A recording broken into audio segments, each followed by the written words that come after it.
इस कहानी की शुरुआत में हम एक जीनियस लड़के को देखते हैं जिसका नाम आकुमा कुन था और वो अपने दोस्त के साथ इस किराए के घर पे रहता है। आज उनसे मिलने हिना नाम की लड़की आती है और वो आकुमा कुन से कहती है कि उसके कॉलेज के दो दोस्तों की एक्सीडेंट में मौत हो गई। तो आकुमा कुन उससे कहता है कि ये एक नॉर्मल बात है और एक्सीडेंट होता रहता है, लेकिन हिना उससे कहती है कि जिनका एक्सीडेंट हुआ वो दोनों अलग अलग जगह पर रहते हैं, लेकिन एक्सीडेंट एक ही दिन और एक ही टाइम पे हुआ। लेकिन यही नहीं, इस शहर में उसी टाइम पे 3 लोगों की और मौत हुई। अब आकुमा कुन को ये केस सुनकर काफी ज्यादा इंटरेस्टिंग लगता है और अब वो तीनों हिना के घर पर आते हैं, जहाँ आकुमा को पहले से ही पता था कि हिना का कमरा 2nd फ्लोर पर है। और वो उसके कमरे में जाने के बाद उसके बेड के नीचे देखता है तो उसे एक डीमन दिखता है। आकुमा हिना को एक रक्षा कवच बनाकर देता है और वो कहता है कि ये रक्षा कवच तुम्हारी रक्षा करेगा, और उसके बाद वो दोनों अपने घर चले जाते हैं। अब रात होती है जहाँ हिने को वो बुरा सपना आता है और टाइम था रात की 2:20, लेकिन हिना के पास में वो रक्षा कवच था, इसीलिए उसे कुछ भी नहीं होता। और जैसे ही सुबह होती है हिना आकुमा के पास जाती है और उसे कहती है कि रात को मुझे बुरा सपना आया, लेकिन आकुमा कहता है कि अगर टाइम सही था तो वो एक सपना नहीं था, वो एक हकीकत थी। फिर आकुमा एक मैप लेके आता है और जिन 5 लोगों की मौत हुई थी उन सभी के घर पर एक निशान करता है और धागा बांधने के बाद वो एक पेंटाग्राम दिख रहा था। और आकुमा कहता है कि इस पेंटाग्राम के बीच में जिसका घर है यहाँ एक बुरी शक्ति है और इस बुरी शक्ति को बचाने के लिए ये पेंटाग्राम बनाया गया। लेकिन तभी हिना कहती है कि सेंटर में जो घर है वो मेरी दोस्त इशिका का है, जो कि मेरे साथ कॉलेज में पढ़ती है। अब वो तीनों इशिका के घर के बाहर खड़े होते हैं और हिना आकुमा से कहती है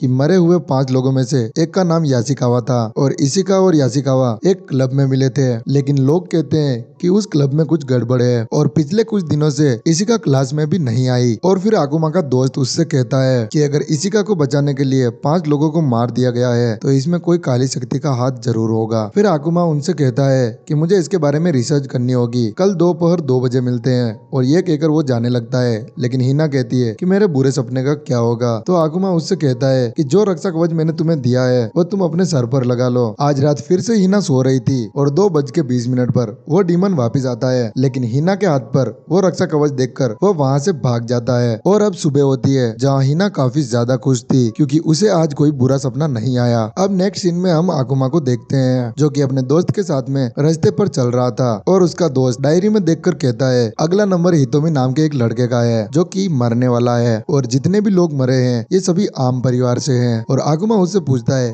आम परिवार का मतलब तुम मुझे बताओ। और फिर उसका दोस्त उसे बताता है कि आम परिवार से मेरा मतलब यह था जहाँ बच्चे और माँ बाप सब सुखी रहते हैं। और इन बातों को भूलते हुए उसका दोस्त आकुमा से पूछता है कि तुम अपने डेड से कब मिले। तो आकुमा उससे कहता है शायद 6 महीने हो गए होंगे। अब नेक्स्ट सीन में हिना आकुमा के घर पे जाती है जहाँ उसे एक मियो नाम की लड़की दिखती है और वो लड़की कहती है कि आकुमा आज नहीं आया, वो कहीं बाहर गया है। और तभी आकुमा वहाँ पर आ जाता है और मियो गुस्से से आकुमा से किराया मांगने आती है, लेकिन मियो की मोम वहाँ आ जाती है और मियो की मोम मियो से कहती है कि तुम आकुमा को परेशान मत करो, इनके पास जब पैसे होंगे ये हमें दे देंगे। और वो दोनों वहाँ से चले जाते हैं। अब वो तीनों अपने कमरे में आ जाते हैं और आकुमा हिना से कहता है कि तुमने जो क्लब के बारे में सुना है वो सब कुछ हकीकत है। अब आकुमा अपनी रिसर्च के बारे में बताता है और वो उन सभी के नाम लेते हुए कहता है कि वो सब अलग अलग जगह से हैं और वो इसके बीच में फंस चुकी थी। मुझे लगता है उसे सुसाइड कर लेना चाहिए था। और ये सुनकर हिना काफी ज्यादा दुखी होती है और आकुमा का दोस्त उसे रोकने के लिए कहता है और कहता है आज के लिए इतना काफी है। अब नेक्स्ट सीन में